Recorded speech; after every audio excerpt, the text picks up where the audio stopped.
Bonjour les enfants, nous voici de nouveau réunis pour le caté du dimanche et l'école de la messe.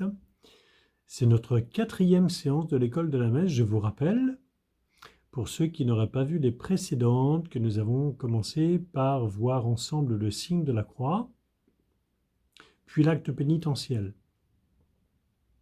Et la dernière fois que nous nous sommes retrouvés, je vous ai parlé de la première lecture à la messe du dimanche.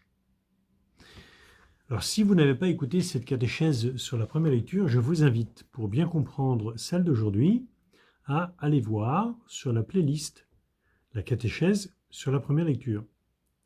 Car je vous disais dans cette catéchèse, je vous en fais un tout petit résumé, je vous disais dans cette catéchèse que la première lecture à la messe nous donne la note principale, le ton de toutes les lectures, des 3 lectures principales.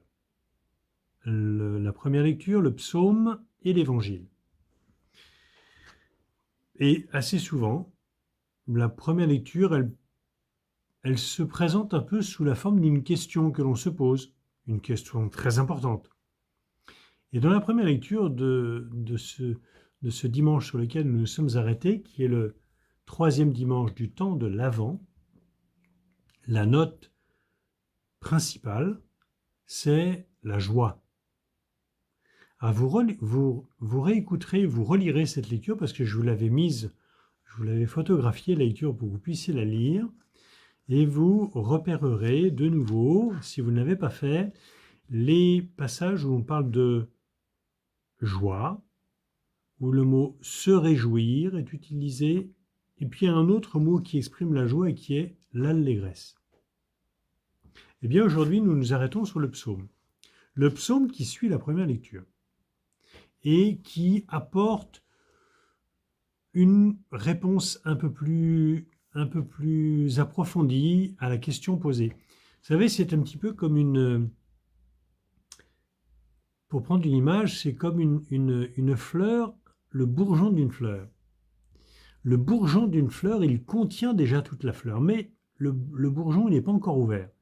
Et le bourgeon va s'ouvrir tout doucement et on va découvrir la beauté de la fleur, qui après donnera un très beau fruit. Le fruit, ça va être, on va dire, l'évangile, mais ça sera pour la prochaine fois. Aujourd'hui, nous nous arrêtons à la fleur. Le bourgeon s'ouvre et en s'ouvrant, il nous fait découvrir la beauté de la fleur, les couleurs, sa forme. Et bien dans le psaume, l'Église nous offre à découvrir la beauté, la profondeur de la joie, qui est le thème de nos 3 lectures. Le psaume que nous allons entendre, que vous entendrez tout à l'heure, il va exprimer de façon très forte cette joie par un mot que vous avez déjà entendu et qui est le mot jubilé.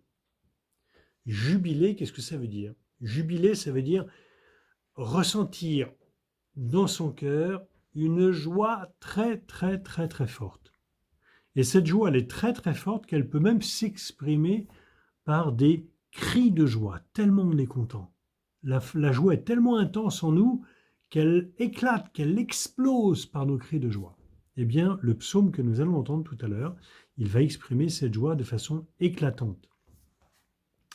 Un psaume, qu'est-ce que c'est? Le mot psaume, déjà, il est un peu compliqué. Le mot psaume, ça veut dire poème. Un poème, vous en apprenez à l'école, les plus grands parmi vous surtout, apprennent des poèmes d'auteurs célèbres qui ont écrit des poésies. Voilà. Un poème, c'est un récit bien écrit, mais le psaume, c'est un écrit, une poésie qui est faite pour être chantée. Un psaume, il a cette particularité-là. Un psaume, c'est un poème qui a été écrit pour être chanté. Et au temps du roi David, donc de nombreux siècles avant la venue de Jésus, eh bien, le chant était accompagné par des instruments à cordes comme la harpe. La harpe était un instrument que l'on utilisait pour chanter.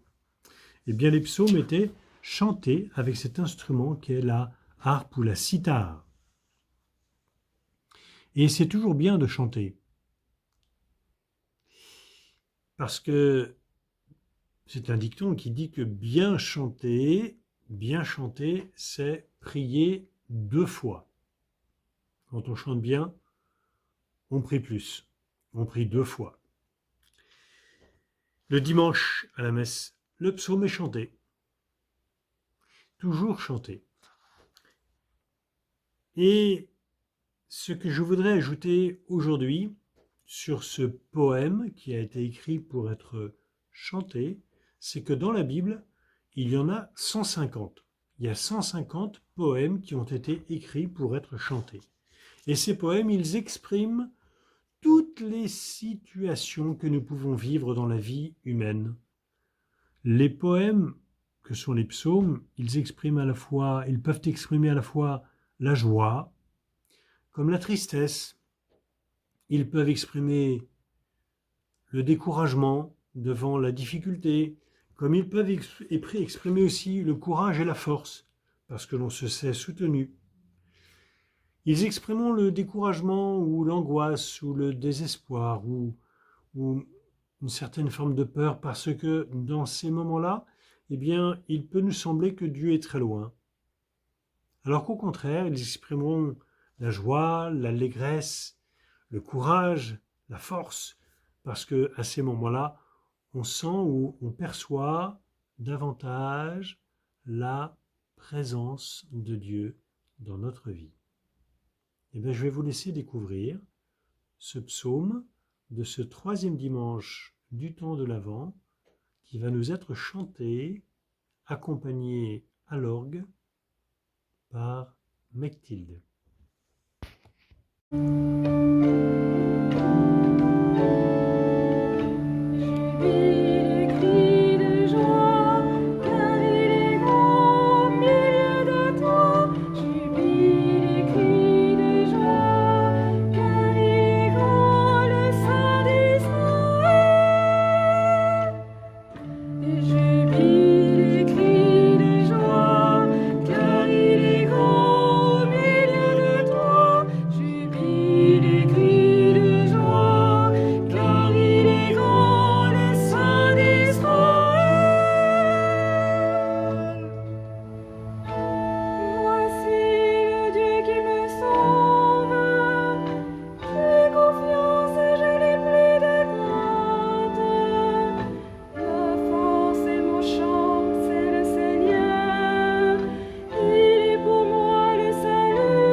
Si, comme nous venons de le chanter dans le psaume, nous jubilons de joie, nous crions de joie, c'est parce que le Seigneur Jésus approche.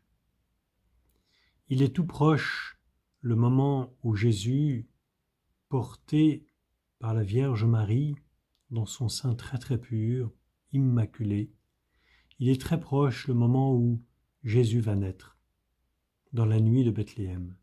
Et comme nous sentons qu'il est tout proche ce moment-là, eh bien notre cœur est déjà plein de joie et d'allégresse. C'est la note principale de ce dimanche. Et c'est cette note que nous découvrirons d'une façon plus particulière dans l'Évangile de ce même 3e dimanche du temps de l'Avent, mais la prochaine fois. Bon dimanche et à tout à l'heure pour la messe.